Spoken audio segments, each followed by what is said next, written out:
তোর তো পারারই কথা দিদি ভাই, তুই কত লেখাপড়া করেছিস, তুই সবার সঙ্গে কত ভালো করে কথা বলতে পারিস।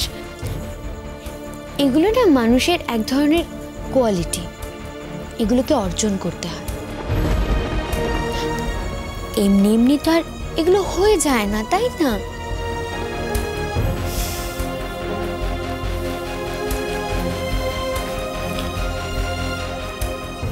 বলছি, তুই কি এখন খাবি না স্নান করে খাবি? খাবো।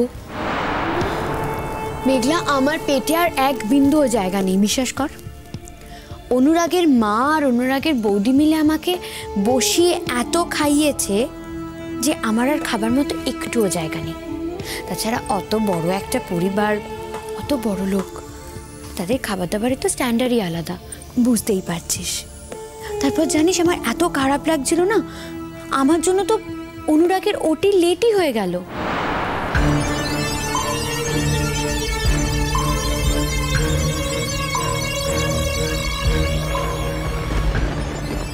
জানিস আমাকে তো নিজে এসে ট্রেনে তুলে দিয়ে গেল।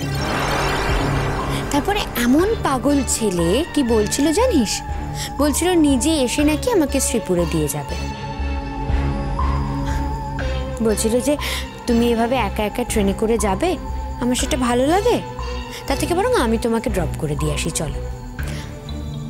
আচ্ছা, ওর ওটি আছে সেখানে, আমি ওকে এভাবে আমার শুধুমাত্র একটু সুবিধার জন্য আমি ওকে এভাবে নিয়ে আসতে পারি? বল, সেটা কখনো ভালো দেখায়? তারপরে অনেক জোর করার পরে উনি শুনলেন আমার কথা।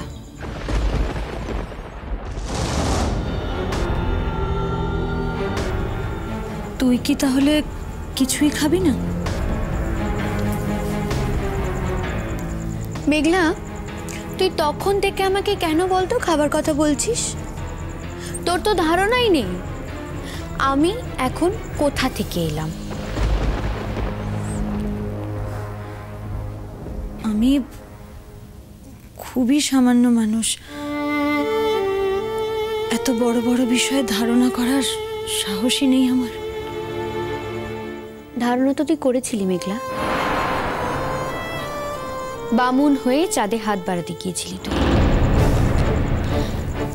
যদিও বা অনুরাগ খুব ভালো একজন ছেলে, ভদ্র ছেলে, ও কারোর ওপরেই খুব একটা রুড হয় না, তাই তুই কতটা ভুল করেছিলি আমি এখন যে কথাগুলো বলবো সেগুলো বললেই তুই বুঝতে পারবি। কি কথা? বাই দ্য ওয়ে, তোর খাওয়া হয়ে গেছে? আমি কোনোদিনই কি একা একা খাই দিদি ভাই? রোজই তো তোর জন্য অপেক্ষা করি। বোকামে, খেয়ে নিতে পারতি তো, কেন শুধু শুধু আমার জন্য ওয়েট করতে গেলি বল? যাই হোক, যেটা বলছিলাম, এই কথাটা যদিও বা আমাকে মিষ্টু মানে অনুরাগের বোন আগেই বলেছিল, তবু ওর বাড়িতে যাওয়ার পরে আমি কনফার্ম হলাম অনুরাগের সঙ্গে আমার বিয়ে দেওয়াটা ওরা আবার নতুন করে ভাবছে। অনুরাগের সঙ্গে আমার বিয়ে দেওয়াটা ওরা আবার নতুন করে ভাবছে। খুব ভালো তো দিদি ভাই, আমি তো এটাই চেয়েছিলাম। বাবা, সেই একই কথা। মেঘলা, তোর এই কথাগুলো না আমি আর বিশ্বাস করতে পারছি না রে। যদি সেটাই হতো না, তাহলে সেদিনকে ন্যাকামো করে তুই গুরুজিকে নিয়ে অনুরাগকে দেখার জন্য কেন কেন হসপিটালে গিয়েছিলি বল? কোনো উত্তর আছে তোর কাছে? কোনো উত্তর নেই। অনুরাগ কিন্তু স্পষ্ট তোকে বলে দিয়েছিল যে মেঘলা, তুমি যেটা ভাবছো সেটা হওয়া আর সম্ভব নয়। তার মানে কি হলো? তার মানে কিন্তু ও তোকে পরিষ্কারভাবে রিফিউজ করেছে। তো সম্মানটা কোথায় থাকে? সবাই কিন্তু বুঝতে পেরেছে, কেউ ঘাসে মুখ দিয়ে চলে না রে। সবাই এটা ক্লিয়ারলি বুঝে গেছে তুই কোন উদ্দেশ্য নিয়ে সেদিনকে হসপিটালে গিয়েছিলি। তুই তারপরেও কেন বলতো, কেন অনুরাগের অ্যাক্সিডেন্টের খবরটা পেয়ে কেন হসপিটালে ছুটে গেলি? তুই কি লাভ হলো? তুই এটুকু বুঝতে পারিসনি যে তোর আচরণে অনুরাগ যথেষ্টভাবে অপমানিত হয়েছে? আরে বাবা, এসব করে তো তোর লাভের লাভ কিছু হলো না।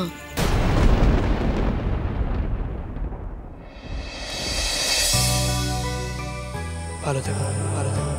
तू जहाँ जहाँ चलेगा मेरा साया साथ होगा। तू जहाँ जहाँ चलेगा मेरा साया साथ होगा। मेरा साया मेरा साया এটা তোমার জন্য, তোমার জন্য।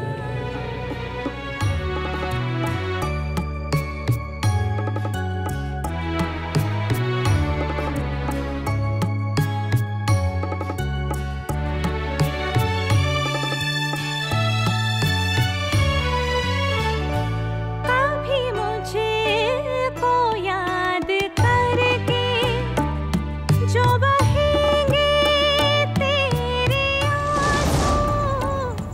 যাই হোক, এখন যখন সবটাই ঠিক হয়ে গেছে, মানে সবটাই ফাইনাল, তখন তুই আর বোকামো করিস না। মানে নতুন করে এমন কোনো ইস্যু ক্রিয়েট করিস না যার কারণে ওদের কাছে তুই আবার নতুন করে খারাপ হোস। আমার মতে অনুরাগের সঙ্গে তোর এখন কথা না বলাটাই বেটার। আমি বরং যাই, একটু সোমলতাদের বাড়ি থেকে ঘুরে আসি। ওদেরকে তো জানাতে হবে, সবটা খুলে না বললে ওরা যদি ভুল বোঝে। ওদেরকে বলে আসি যে যে গন্ডগোলটা হয়েছিল সেটা শুধুমাত্র আমার বোনের জন্য। আমার বোনের জন্যই আমার হয়ে যাওয়া বিয়েটা ভেঙে যাচ্ছিল। সবটা না বললে যদি ওরা অনুরাগকে মিসআন্ডারস্ট্যান্ড করে তাহলে তো খুব মুশকিল না?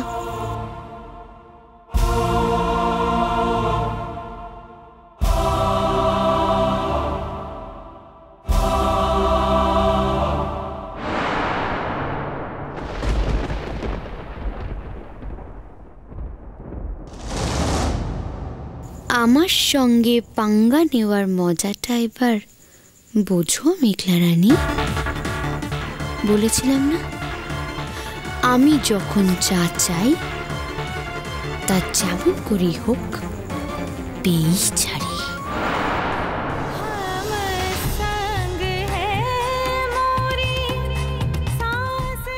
অনুরাগের সঙ্গে আমার বিয়ে দেওয়াটা ওরা আবার নতুন করে ভাবছে।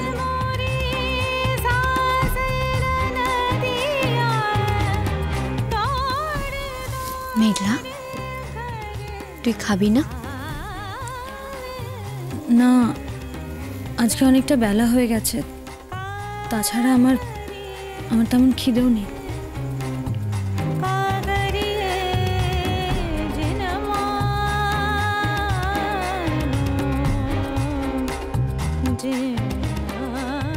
খিদে আর কি করে থাকবে মেঘলা রানী?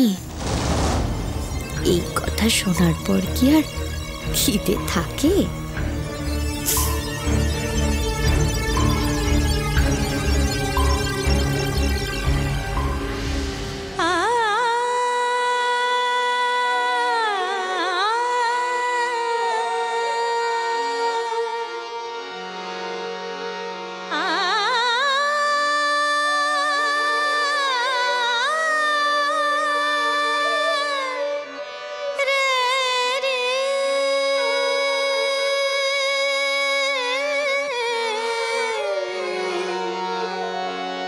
सजन